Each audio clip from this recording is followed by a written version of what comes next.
how do you continue to fight for the stuff you fight for every day, knowing that the physical and emotional consequences are so severe? Can you unpack that for the audience?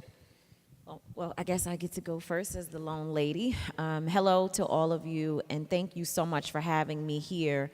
And also thank you so much for the warm round of applause that you gave me in reference to the Women's March. But I want to say that that really should be to all of you who are in this space that attended, because we would not have been as successful as we were if it had not been for those of you who showed up and made it your priority to stand up against what we know is injustice and all the nasty things that we can say about what we see happening in this country. So you all made that happen, and the next time that you give a round of applause to one of the co-chairs or people who worked on it, make sure that you turn that clap around to yourself, because you made it happen. So thank you. And I also just want to say that Shaun King is my friend, and a real good friend who has stood with me during some very, very dark times.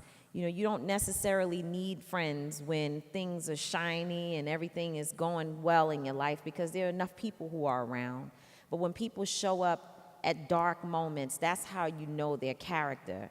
And Shaun has actually stepped in on my behalf when I have experienced some of the darkest things that one can experience. So I just want to publicly say to you, Shaun, thank you. And I love you for who you are.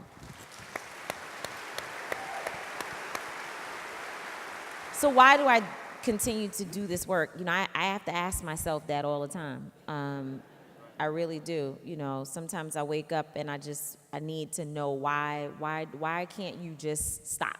You know, but I can't. And I was listening to Matt reading the bio, and he talked about this one thing that sort of gets overshadowed, which is what I care about the most in terms of my work, and that is the gun violence program, the crisis management system that I started in New York City. Often when people talk about, you know, the Women's March, you get this big, you know, great, grand thank you and blessings from folks, but that gun violence piece is kind of like, oh, it's kind of cute, it's cool, but not that important. But my son's father was shot and killed when my son was 2 years old.